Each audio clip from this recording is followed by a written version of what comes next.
Assalamualaikum warahmatullahi wabarakatuh. Perkenalkan, kami dari kelompok 11 yang beranggotakan 1. Hamid Muktiwibowo, NIM 2020 SA045, kemudian Anita Ambar Arum, NIM 2020 SAK04, kemudian yang terakhir Tri Sri Rejeki, NIM 2020 SAK41. Di sini kami akan mempresentasikan tugas hukum bisnis dan etika profesi dengan dosen pengampu Bapak Gunawan Setiadi. Di sini kami akan menjelaskan mengenai kejadian Enron memotivasi reformasi tata kelola dan etika. Nah, submateri yang pertama yaitu reformasi tata kelola dan akuntabilitas, kemudian yang kedua yaitu bencana Enron, yang ketiga tata kelola dan perubahan akuntabilitas hingga WorldCom, kemudian yang keempat dampak terhadap tata kelola, akuntabilitas, dan pelaporan, serta pada praktik manajemen. Kemudian yang kelima, dampak pada profesi akuntansi dan praktik audit. Yang keenam, dampak pada tren etika bisnis. Dan kemudian yang terakhir yaitu kesimpulan. Nah, sebelum memasuki submateri yang pertama, kita perlu tahu dulu apa itu Enron. Enron merupakan perusahaan dari penggabungan antara Internot atau penyalur gas alam melalui pipa dengan Houston Natural Gas. Kedua perusahaan ini bergabung pada tahun 1985. Bisnis inti Enron bergerak dalam industri energi, kemudian melakukan diversifikasi usaha yang sangat luas, bahkan sampai pada bidang yang tidak ada kaitan dengan industri energi. Diversifikasi usaha tersebut antara lain meliputi future transaction, trading komoditi non-energi, dan kemudian kegiatan bisnis keuangan. Nah, submateri yang pertama yaitu reformasi tata kelola dan akuntabilitas.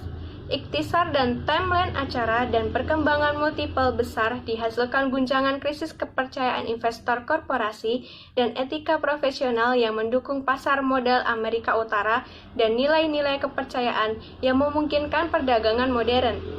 Presiden Bush dan para pemimpin di seluruh dunia memanggil-manggil jawaban dan solusi untuk memastikan kepatuhan dengan nilai wajar yang publik dapat dukungan dan kepentingan publik yang diminta. Pada akhirnya, perusahaan pemerintahan dan profesi akuntansi yang ditunjukkan perlu reformasi untuk memulihkan kepercayaan dan kredibilitas yang diperlukan untuk pasar keuangan untuk bekerja secara efektif. Kasus Enron. Pada pertengahan Oktober 2001, Enron memanipulasi pendapatan. Kemudian pada 2 Desember 2001, Enron mengalami kebangkrutan dan menghancurkan nilai miliaran rupiah, khususnya investasi pensiun. Nah, kesimpulannya yaitu, pada kecurangan ini diperjelas bahwa eksekutif senior memperkaya diri mereka sendiri melampaui keyakinan, sementara Dewan Direksi dan Auditor tidak menyadari hal itu. Enron eksekutif mengklaim kenangan buruk, ketidaktahuan, dan amandemen kelima di depan Komite Senat dan Kongres. Pemerintah tampak bingung menangani situasi ini. Bencana Enron. Penyebab bencana Enron. Kegagalan Dewan Direksi dalam melakukan pengawasan yang memadai. Hal ini memungkinkan penyalahgunaan entitas tujuan khusus suatu bentuk kemitraan untuk memanipulasi. Akibat bencana Enron, investor skandal, pensiunan kehilangan tabungan hidup mereka, masyarakat marah, dan kredibilitas pasar keuangan dan dunia usaha terguncang. Kebijakan pemerintah. Presiden Bush sendiri berjanji bahwa yang bersalah akan dihukum agresif oleh instansi pemerintah. Pelanggaran pada good corporate government di kasus Enron terlihat jelas seperti berikut ini. Enron melanggar prinsip keterbukaan. Enron juga melanggar prinsip pertanggungjawaban. Adanya pelanggaran prinsip kemandirian. Adanya pelanggaran pada prinsip kewajaran. Tata kelola dan perubahan akuntabilitas hingga WorldCom. Pada 2 Desember 2001, ada beberapa pengakuan bahwa perubahan tata kelola dan praktik akuntansi memang diinginkan. Setelah kasus Enron, terdapat kekacauan dan kemarahan atas eksekutif Enron yang secara angkuh mengklaim ketidaktahuan kenangan buruk, membela kesalahan atas amandemen kelima. Pada Desember 2001 sampai awal 2002, Ada beberapa upaya untuk memperkuat tata kelola dan akuntabilitas sebelum terjadi skandal Enron.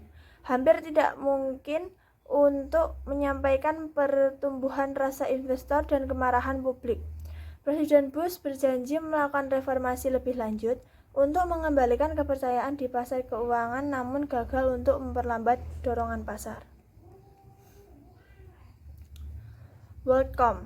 Pada 25 Juni 2002, WorldCom mengalami kesulitan keuangan. Bencana ini memicu dua anggota parlemen AS untuk menggabungkan upaya mereka dan membawa ke depan pedoman reformasi tata kelola untuk disahkan sebagai Sarbanes-Oxley Act atau SOX. WorldCom mengumumkan bahwa mereka telah kelebihan arus kas sebesar 3,8 miliar US dollar. 21 Juli 2002, WorldCom mengajukan perlindungan kebangkrutan. Hal ini menjadi pukulan yang mengejutkan untuk kredibilitas pasar modal. Yang selanjutnya akan diteruskan oleh teman saya. Selanjutnya, dampak terhadap tata kelola akuntabilitas dan pelaporan serta pada praktik manajemen. Yang pertama, fokus spesifik pada peningkatan akuntabilitas dan pelaporan kepada pemegang saham publik, pengendalian internal terkait dan whistleblower, serta atas sertifikat terkait oleh CEO dan CFO. Yang kedua, penguatan peran komite audit, independensi penuh para direktur, arus informasi, serta kemampuan auditor untuk melaporkan dan terlibat dengan komite. Yang ketiga, klasifikasi peran, tanggung jawab, serta kompetensi direktur dan subkomite dewan. 4. Kode etik bagi CFO dan lainnya. Yang kelima, peningkatan denda atas kesalahan yang dilakukan. Selanjutnya, apa itu CEO dan CFO? CEO, perannya, posisi tertinggi suatu perusahaan, tanggung jawabnya, pengambilan keputusan besar. Yang kedua, CFO, perannya bertanggung jawab keuangan perusahaan, tanggung jawabnya mengawasi perencanaan, pencatatan, dan administrasi keuangan perusahaan. Lalu, dampak pada tren etika bisnis. Yang pertama, kegagalan perusahaan yang menghasilkan kesadaran baru bahwa etika dan reputasi menjadi jauh lebih dikaitkan secara langsung daripada sebelumnya. Yang kedua, pendekatan audit berbasis resiko harus memasuki resiko etika perkiraan yang lebih tinggi untuk waralaba resiko. Yang ketiga, akuntan profesional cenderung mengabaikan pertimbangan nilai valuasi dan menghasilkan pendapatan. Lalu selanjutnya, dampak pada profesi akuntan dan praktek audit. Profesi akuntansi AS kehilangan kemampuan atau kebebasan untuk menawarkan layanan non-audit kepada klien hanya berdasarkan penilaian dan pengaturan dari akuntan. Margin upah layanan audit meningkat sebagai akibat dari tuntutan terhadap kepatuhan pengerjaan bersama dengan tinjauan atas integritas pengendalian internal perusahaan dan keakuratan laporan keuangan. Berkembangnya sistem audit ada dua tingkat, yaitu untuk perusahaan besar dan satu lagi untuk perusahaan kecil. Sistem ini akan menjadi lebih menarik bagi perusahaan besar ataupun kecil. Yang terakhir, kesimpulannya, Enron dan KAP Arthur Andersen sudah melanggar kode etik yang seharusnya menjadi pedoman dalam melaksanakan tugasnya dan bukan untuk dilanggar, yang menyebabkan kebangkrutan dan keterpurukan pada perusahaan Enron dan editor. Arthur Andersen yang merupakan kantor akuntan Enron. Keduanya telah bekerja sama dalam memanipulasi laporan keuangan sehingga merugikan berbagai pihak, baik pihak eksternal seperti para pemegang saham dan pihak internal yang berasal dari dalam perusahaan Enron. Demikianlah presentasi dari kelompok 11. Semoga bermanfaat. Wassalamualaikum warahmatullahi wabarakatuh. Akan menjadi lebih menarik bagi perusahaan besar ataupun kecil.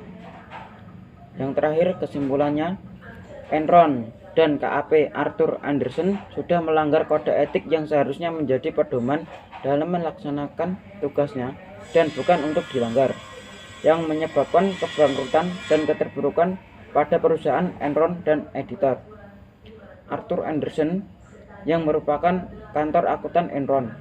Keduanya telah bekerja sama dalam memanipulasi laporan keuangan sehingga merugikan berbagai pihak, baik pihak eksternal seperti para pemegang saham dan pihak internal yang berasal dari dalam perusahaan Enron.